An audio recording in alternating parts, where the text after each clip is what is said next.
to Lumberjack Impact. I'm your host, Blake Neubauer. Lumberjack Impact is the show where we highlight the amazing faculty here at SFA and all the things that make SFA great. My guest today is an assistant professor here at SFA's Media and Communication Department. He's the main author and lead researcher for his book, Decoding Disney's Arab and Muslim Narratives, a dual lens on animated film frames and audience perceptions. The book was published last November by Lexington Books and is available on Roman.com. Ladies and gentlemen, Dr. Ghanem Elhersh, thank you so much. Thanks for having me today. Of course. So for those watching that aren't aware, just give us a brief summary over your book.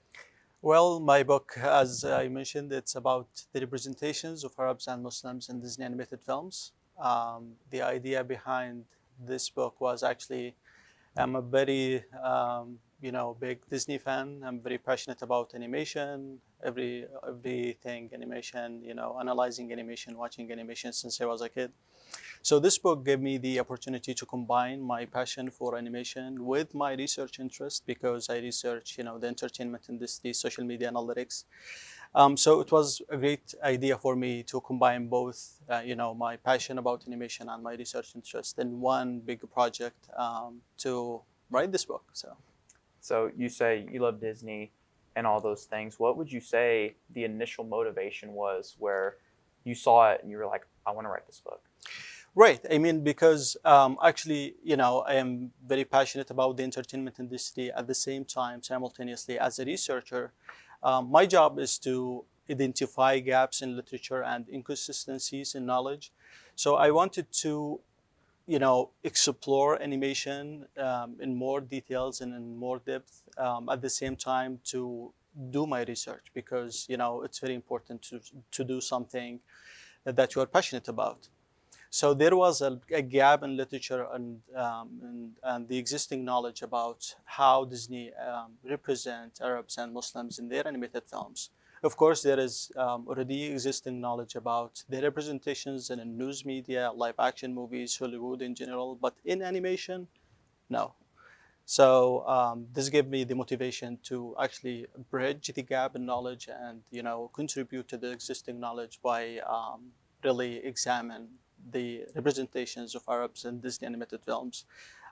Just to add, some more knowledge about their representations and to explore this is because it's very rare to find people actually examine animation content. And by the way, animation is unique because it gave you the power to amplify physical features, movements, emotions that, unlike live action movies.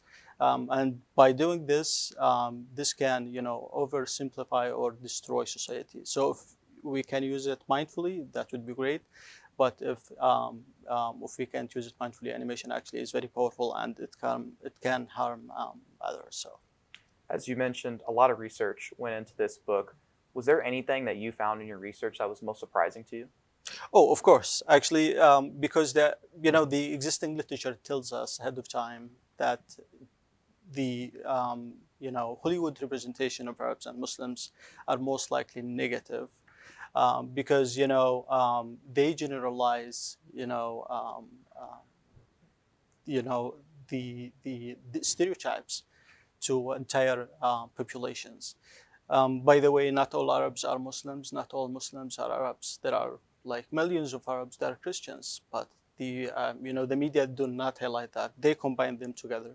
So I wanted to see if the same things apply in animation, because I found everybody thinks like animation is for kids, but it's not actually. It's for everybody. So I wanted to see if the same stereotypes already framed in the public media already applied in animation, and it was interestingly the same thing. So violence, misogyny, all of these frames already exist in animation, and it's a bit harmful because if you think about it, media content help us to understand the world, and we build our understanding most likely by learning from the media, because it actually formed the majority of things we know from media, from friends, from social media. So when you grow up, start like as a kid learning about a new culture with those negative stereotypes, it's not helpful. It's harming entire population, in my opinion. And the other thing is that, so I did actually mixed method. So I analyzed the films one by one at the same time. To avoid bias, I went to IMDb website, which is a very well-known website for film lovers, and I collected what the reviewers already, said, what they said about the movies one by one. What surprised me actually, they perceived the message as is, but they did not discuss any of the negative frames or negative stereotypes. The discussion was focused on the music, production, characters, but nothing about the stereotypes, which this is something which surprised me, because they take the message as is, the stereotypes, they accepted the frames and the negative stereotypes, but the discussion was mainly about the music, production, and other things. So the stereotypes, as you mentioned, how would you say that these stereotypes and the portrayals of Arabs and Muslims in Disney films in particular kind of shape the audience perception in Western audiences? Well, of course it does. The media is very powerful, and with power comes responsibility, right? There is huge fans for animation, and when huge powerhouse entertainment company like Disney creates a movie or content, we, the general public, we expect that to be, I would say there is nothing 100% accurate, but the accuracy should be at least 90% and above. This is what we assume from a big company, and they dominate the entertainment industry all over the world. But unfortunately, it's not the same. Making money is what is their priority, unfortunately, and not specifically about Disney. I'm a very big Disney fan, but the big companies, creating stories, making arguments is the main thing. Making things interesting rather than more real. Of course. So again, with power comes responsibility, and they wish they just can be more mindful about being more accurate in their representation. So while doing your research, did you see the reception vary significantly between different demographics or geographic regions? That's a good point, and a good question actually. Again, so this is how I handle this. I analyze the movies one by one because I kind of familiar with this culture.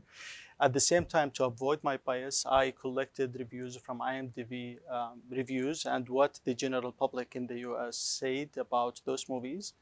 My perception and the way I perceived those movies was totally different, because I was able to identify the characters and the negative points, but the other the general public, they were not.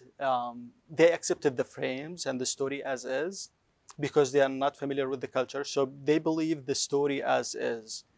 Violence, misogyny, all the frames already accepted. And this is by, conducted reception theory. This is the second phase of the research.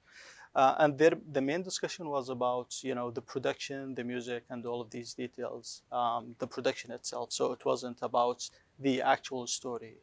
They did not criticize the story, the characters, the facts.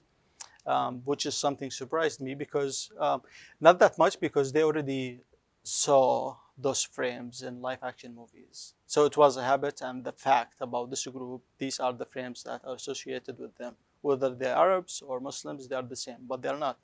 Again, not all Arabs are Muslim, not all Muslims are Arabs. Actually, the majority of countries with Muslim population, they're not Arabs. So as you mentioned, you went to every Disney film one by one and watch them to see. Did you see any evolution over time in the way that they're portrayed? That's a very good question. Actually, not all of them, but I have a sample of 10 movies.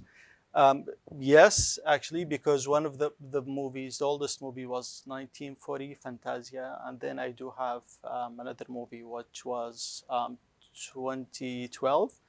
So there was a shift, a difference in representation, but of course, the main ideas were still associated with them. Disney have changed one of there was Aladdin opening song. When you comes to home, hello. I mean, it's barbaric. It's home. They changed the song a little bit, but they didn't change barbaric keyword.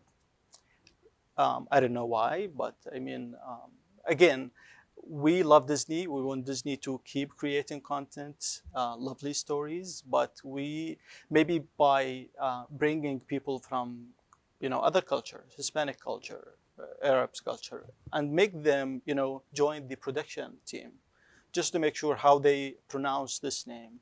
Is this story is good? Can we do that? Is this harmful? And by the way, Disney changed within the time, and now if you open any Disney film, you will see just be caution. Some content might not be accurate, something like that, which is a good.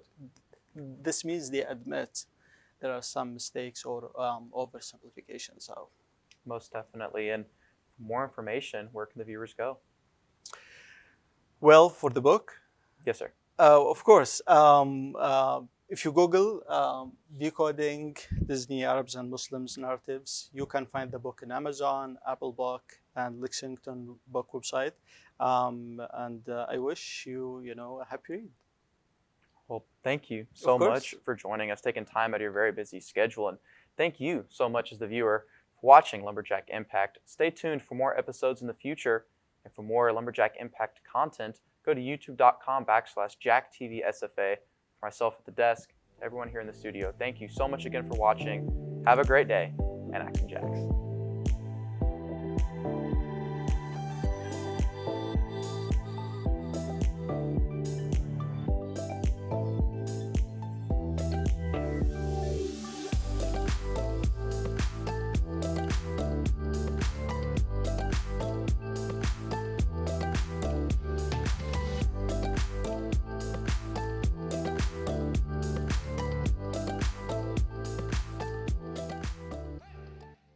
This program is brought to you by the Department of Media and Communication at Stephen F. Austin State University.